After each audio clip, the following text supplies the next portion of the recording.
Okay, this is my analysis of the causes of World War One. I've done no research for this. This is completely off the top of my head. And the reason why I've done no research is because I don't feel it's really that important to what I want to get to. What I want to get to is the military industrial complex. All right. World War One is when it started, but the reason for it, you know, I'm not going to dig. I mean, I'm just going to go with what I know in my head. Um, just like I examined off the top of my head the colonial competition that was heated up in the late 19th century. All right. So I'm having trouble thinking. Goodness sakes. Okay. We're going to start with mercantilism here. Mercantilism in the narrow sense of the meaning. In the broader sense, mercantilism means a whole system of policies, economic policies, national policies. All right. But in a narrow sense, mercantilism refers largely to arbitrage, conducting trade and shipping goods from one market to another to make a profit. Right. Now, with mechanized transportation of the steam engine, that allowed for expansion into the interior of countries and allowed for upstream integration, and that resulted in more formal colonialism. And then colonial expansion in conjunction, in support of growing industries, was the economic engine for that era. Right. So as an economic engine, it generated wealth, right? And with the wealth of a nation, you use that to build your military power to protect all your economic interests. All right. Okay. Also, mercantilism was a nationalistic system, and characterized by protectionism. This is one of the things in the broader sense. One of the many elements of mercantilism in the broader sense was protectionism, high tariffs, right? That resulted in mutually antagonistic autarkic trading blocks. Same with colonialism, right? You had the home country joined with its colonies as an autarkic, self-contained economic block, trading block, right, to produce all the resources it needs within itself. All right, and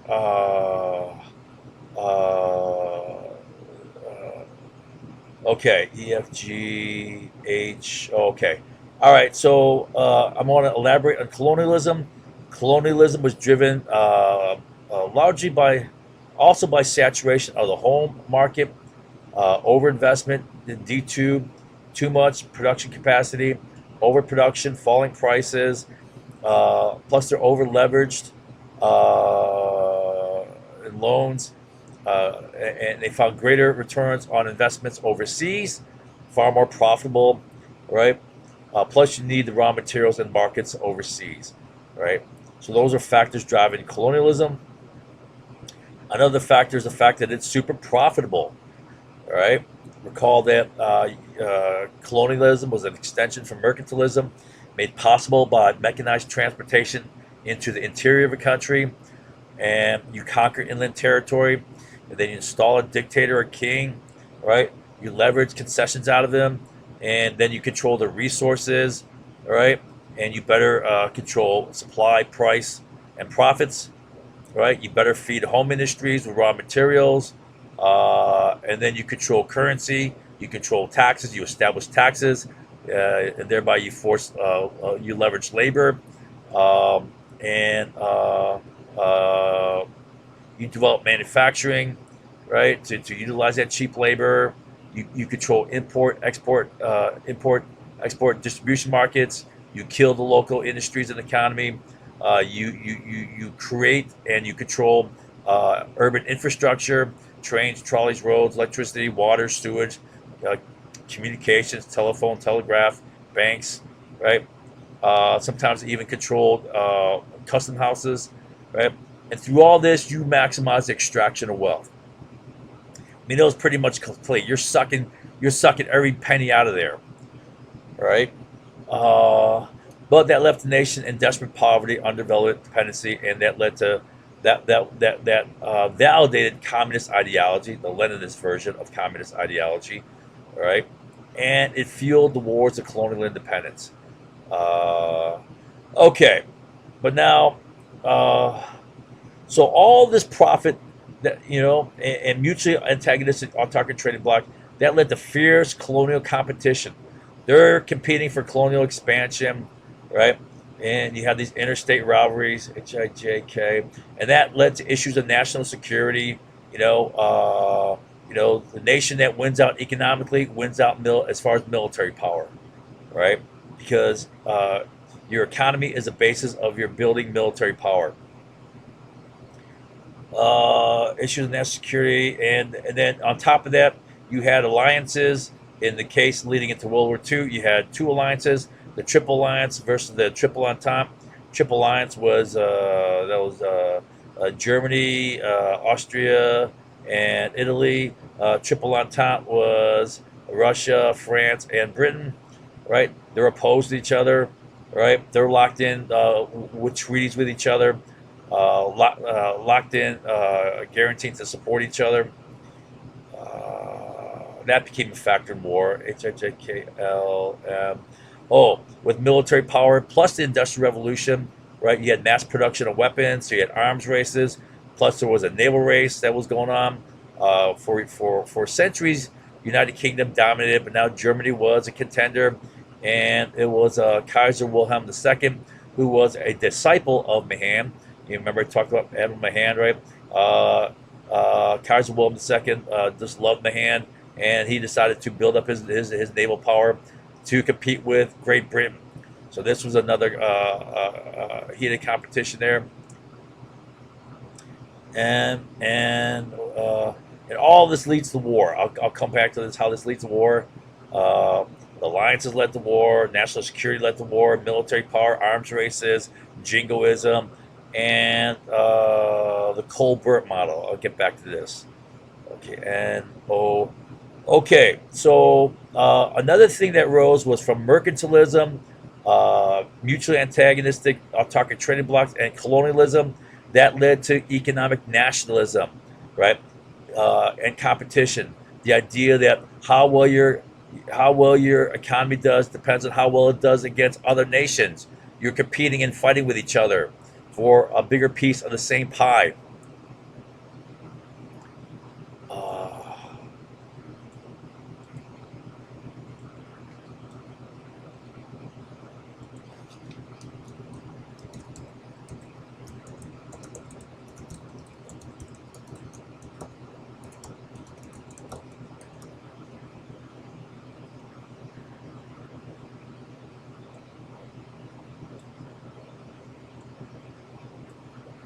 Okay.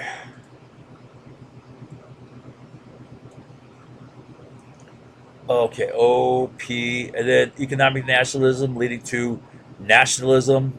I hate nationalism, patriotism. P.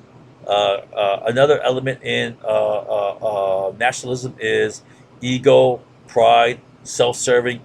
I call it idios, the common man, the low-life common man, right? Who just wants to feel good, promote self, right? Not following higher principles. Q, R, propaganda, fueled nationalism, and then of course propaganda was made possible by the rise of the mass media, right? And then all of these nationalism, propaganda, rise of the mass media, and jingoism, all serving to manipulate the masses to get them to support aggressive imperialism and war, right? Get them all pumped up for war. Right? And in addition to that, personal insecurity.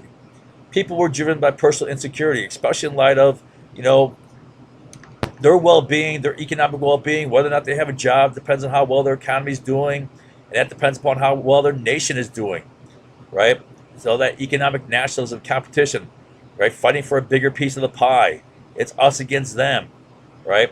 So that adds in here, uh, TV, and all this leads to jingoism, right? This economic competition, right? That was huge. Economic nationalism led to jingoism. Arms race led to jingoism, right? Rise of mass media fueling it. Nationalism, um, right?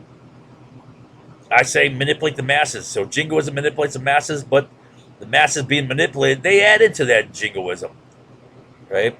Jingoism being like an extreme militaristic, aggressive form of patriotism, right? UVW. And then I said Colbert model. Colbert was the prime minister under Louis the 14th, and he was a guy who really shifted European military practice, which had been for centuries largely driven by mercenary forces, which were contracted out to kings. All right. Well, Colbert established a national model, national armies, national armories, national accoutrement of soldiers, their uniforms and everything, right? So a national base thing, right? And this was the background for Napoleon's strength too. Um, but this was now copied throughout Europe, and on top of that, there's national armies throughout Europe. Plus, there's compulsory military service throughout Europe, 1, 2, 3 years long, and this resulted in large standing armies. Well, that was destabilizing. That led to was a factor in the war. So, um, WX. So another factor was the weakening of the Ottoman Empire. The power vacuum was formed. Uh, Parts of the Ottoman Empire were up for grabs, especially in the Balkans. Right. I mean, that's where World War I started. In the assassination in Sarajevo. Right. Uh, and Middle East was at stake too, especially at a time when oil strategic value was being realized. All right. So the weakening, the contraction of the Ottoman Empire was a factor. Plus, another factor was the power disruption caused from imperial latecomers. Newcomers were Germany, Japan, Russia, and USA all thrown into the mix, disrupting the balance, right, from the classic imperial powers. Who were the classic imperial powers? Well, British, Dutch, French, Portuguese, Netherlands. Well, I said Netherlands, Belgian, Spanish. Okay, right now you got these other ones, big contenders: Germany, Japan, Russia, USA. Right, shaking things up. X, Y. All right, so all these factors led to war. All these things led to war. All these different factors. Ottoman Empire weakened. New. You know. Uh,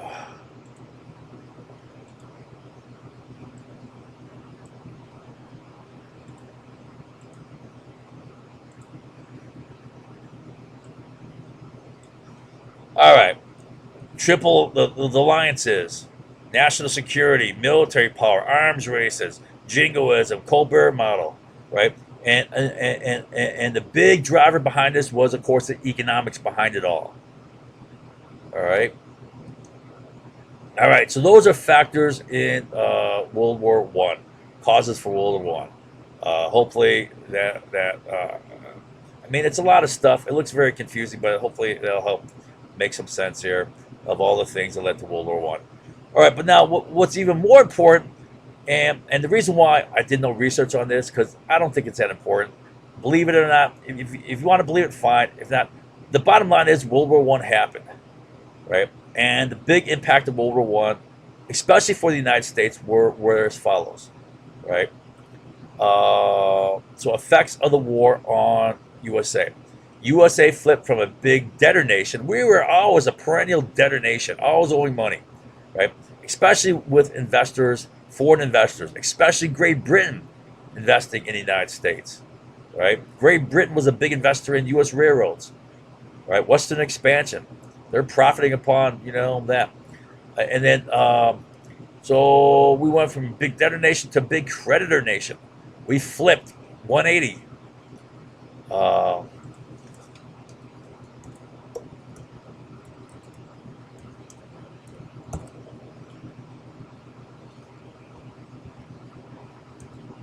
Okay. The financial center of the world shifted from London to New York City. Uh, Big British and French debt to USA got Britain and France to demand war reparation payments from Germany. And the Germans saw this as a big cause for their economic suffering, their economic deprivation, and it really pissed them off. So that was a big factor in the rise of Hitler and the Nazi Party, which of course brought World War II. You know, damn Hitler gave us World War II. Big increase in capital exports. So you're fat with all this money. We're a big creditor nation. We get all this money. Well, what are you going to do with it? So a lot of that money was exported overseas, right? And that increased U.S. neo-colonial control of foreign economies, and that required increased need for military interventions, right? Which was aided by the Roosevelt corollary. Remember, Roosevelt said, "Hey, we reserve the right to intervene wherever the hell we want at any time," right? Right. So that was addition to the Monroe Doctrine, which is this is our turf. Well, not only if it's our turf, we're gonna go in there and kick ass militarily anytime we want, and that led to a lot of banana wars.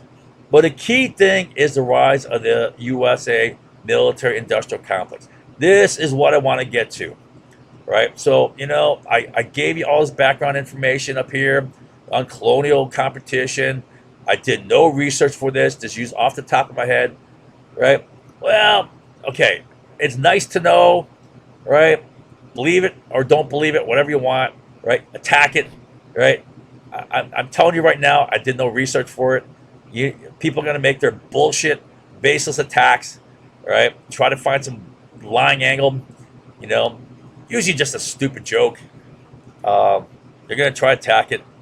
Well, go ahead, because, I don't really care, right? It's for those who are really interested and honest, right? And they'll pick up on this, and maybe they'll extend it further, do their own research, right? So hopefully this helps understand all of the tangled mess that led to World War One. All right, but the big outcome, I believe, was the rise of the U.S. military-industrial complex. So this chart shows U.S. exports in gray versus imports in what is that, maroon, all right, and you see World War One, we had a huge spike in exports. A lot of money was made off of World War One. There's a big spike in exports here, and from the 1980s, this is oil crisis era here. We became big importers, right? Trade deficit era, right? Here we got trade surplus, right? All right. Okay. So, yeah. Massive exports of war materials was a big moneymaker for the USA. That's right here, right? It caused a massive influx of money, right? So that was a transfer of wealth from Britain, France to the United States. And ultimately, it was a transfer of wealth from Germany.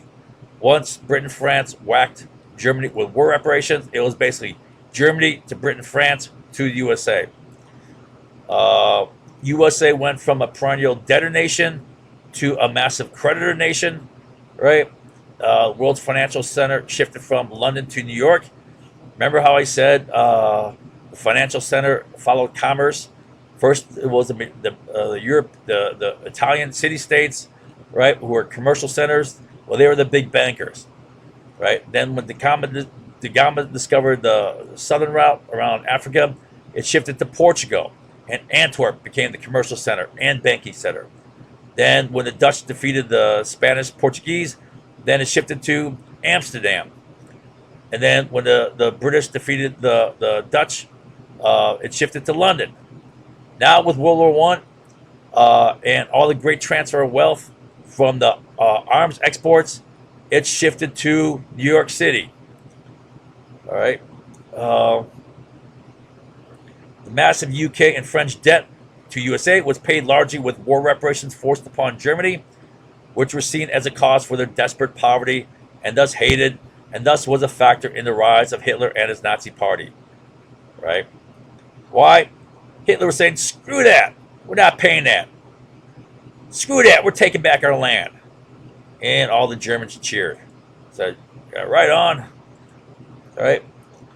The massive influx of money led to massive capital export. Right. So they're so fat with money. Well, what are you going to do with it?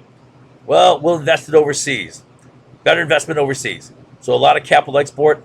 But that increased U.S. neocolonialism, control of foreign economies, right, and the resources, and that increased need for foreign military intervention, which was supported by the Roosevelt corollary to the Monroe Doctrine, and then you get all the banana wars.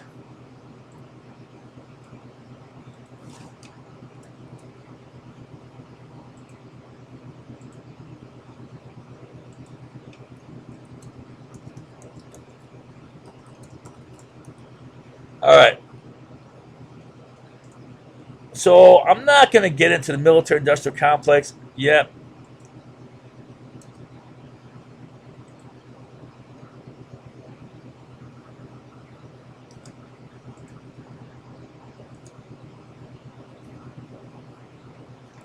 All right, I'll save this until I do my lesson on the power elite and the military-industrial complex. All right, so I'll introduce it then. But basically, it's military, it's government, and it's military industry, right? Uh, that's defined as a military-industrial complex. When you control all of these aspects for your benefit, so that revenues are steered in your direction, and you get rich off of this. Okay, so that's it for this lesson. Well, hopefully that makes you understand World War One better. A complex interarray of factors that led to World War One.